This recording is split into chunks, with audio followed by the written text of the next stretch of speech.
I lost my father in December. I lost my brother in February, and now I lose my son. And I don't know how am I gonna live without my son. I don't know me go manage without my son in this house. I don't want to live in this house anymore. Word cannot explain how I feel. I feel like I want to die. Raniel is a very quiet person, friendly, helpful. He doesn't talk a lot. And he loves football and loves riding bicycle. He's my little helper around the house. Is your first child? No, my fourth. But he is so helpful. Everything me just call him Raniel. Me just some water. Raniel, come go shop for me. Raniel. And he always around come. You ever mentioned you get bullied at school? No. He said to me early on this year, said that he wanted to move from Irwin. You never told you why you wanted to move? No. I told him that September coming, I will move him because I already paid the school fee, $10,500. So September, I will move him. And the other day I asked him, because I was there talking about bullying at school and stuff, and I asked him if anybody is bullying him at school, and he said no. But maybe he didn't want to tell me, because he don't love to make complaint. Do you remember how you found out about the incident? I got a call. I was at work, and I got a call. A taxi driver said that he's taking my son to the hospital with two of his classmates because my son said a boy stabbed him in his chest with a knife. Have you heard anything from the school administrators themselves as yet? Well, last night when we were up by the Mount Salem police station, the dean of discipline, he came up there and he was up there with me, with the police and stuff. But I haven't heard anything else from no principal. I didn't get a call from the school, no teacher, nobody. Where went to school? He came into my room for his lunch money. And he said, Mommy, have a wonderful day at work today. And I said, have a wonderful day at school, and he left. We are devastated. Because I lost my father in December. I lost my brother in February. And now I lose my son. And I don't know how am I going to live without my son. I don't know me go manage without my son in this house. I don't want to live in this house anymore. Because I can't imagine living without Raniel. It's like my heart, I'm breathing and I am still alive, but me dead. My heart come out of my body. When the doctor tell me they couldn't save him, they do everything they could. But they couldn't save him because the knife went down too deep in his heart.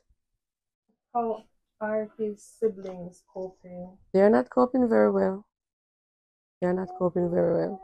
Because nobody expect this. Because Raniel no get trouble. Raniel is not a troublemaker. I never get called to come to Irwin school for say Raniel do something bad. Whenever I go to the school for a report or stuff, every teacher have something good to say about Raniel. Every teacher. Yesterday, I think two of the teachers that teach over there came up there in the night, and one of them that is not teaching there anymore.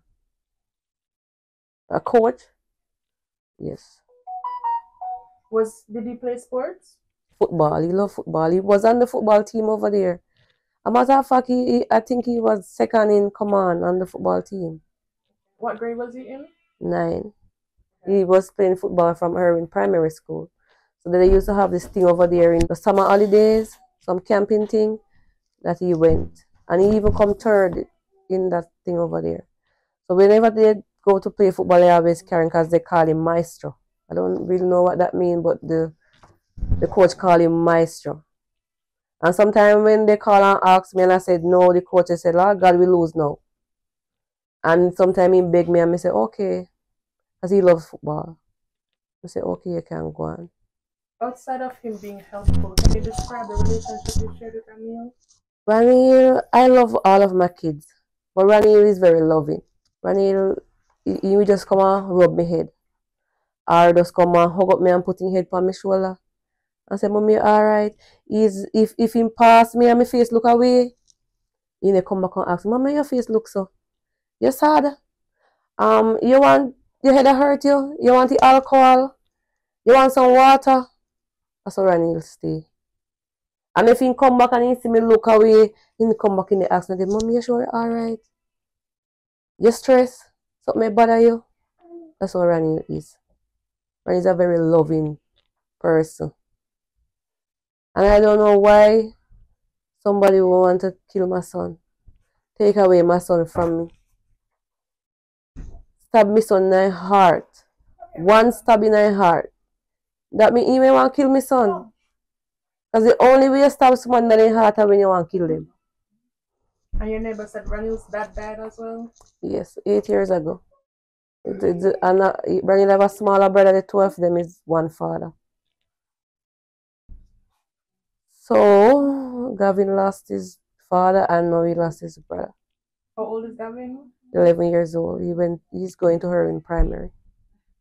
Oh, that's the little one we saw around here earlier? Yes. How is he coping? He's not coping very well. I'm going to take him to the doctor later on in the day because he's not talking. He just not talking. He not saying nothing.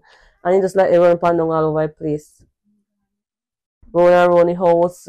This make me see him gone through this and then he come back 2 years and I call him and just come and he not talk. And he not eat nothing at all. So I have to bring him to the doctor. Up here saw him riding bicycle and he love football. Get typical trouble like any other little young man. But his mother is a very rough person. Because sometimes I wonder, I say, if my grandson did have a person like Stacy, he misbehaved sometimes. But Raniel is not like that. Raniel is a leader. He's not a follower. And people you can draw out and tell him come do this and come do that and he follow you. You understand? He act off his own mind. He do what he know good. He know say if he do anything and the mother come, the consequence goes face it. You understand? The mother try to grow them good. You understand? And without a father, she tried her very best. And the father died when he was like around 6 or 7. 2 of them, and the other one maybe was around 2 or so. And she tried her best with them. And she had tried with them so hard. And now, send him to school. We couldn't sleep last night. We have to hope with her. And this man we have to come back with her again. Because she tried hard and she worked so hard for them. How does make the community feel though? No, man, it's everybody's sad, man. Everybody's sad. Because I don't want somebody to give problem. The little boy is not a problem boy. You understand? And him, talk that much. Everybody know him. And him, I come in the pitney, come to church, and come to celebration, come to church. Oh, Salvation Army Church? Yes. Oh, okay. The sister come to church. The sister was a member of our church. And they used to come. The mother come sometime too. When the mother no come, me I pass right to me live. She call me, she give me her tithe. And me carry go to church. So I pitney will come to church. Not very every Sunday, but they come to church. Sometimes them and their mother, sometimes them alone. I know pitney want out harder. So if things are going on at the school we're not telling mother about, she can't be blamed for that. You understand? But in the community, a good pitney. And a pitney will give problem with nobody or no problem pitney. Raniel was a young man who loved football. From basic school coming up, he grew up through that basic school. So he worship with us sometimes. Sometimes coming from Montego Bay, I saw him on the road in the dust up. I pick him up, drop him here, just to get him safe. And so what I would like to see happening in this country is that I don't know if the government can implement some form of program to see that these children after school, some police can really, or soldier can really convoy these routes to see that they catch bus, either to Montego Bay, catch bus to their places of hope or safety. Because what is happening in our country today is it seems as if the devil let out. I can't say more because look what is happening around our island. It is too much. And so we are now calling on God. We are calling on the Godhead that operates and run the universe to intervene in the minds of our children. Because where do these children get weapons from? We have security at these schools. But these young people are so smart. They will carry their instruments and they will hide it and they will attack. And then they are forming small groups. And then you don't have anyone to say they don't do it. We have phones these days that everybody wants to have an iPhone, and every little thing, social media reach it. And then people believe what they saw, but we don't hear the other side of the story. We don't know the other side of this young man.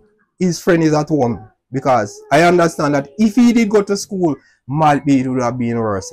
He said he didn't want to go to school, and his mother did not allow him to go to school. His mother was here crying early on, saying he would have died too. So I don't know what happened at the school, but it is not easy. It's sad. What did Raniel want to do when he grew up? A footballer. Otherwise, he said he wants to be a computer engineer.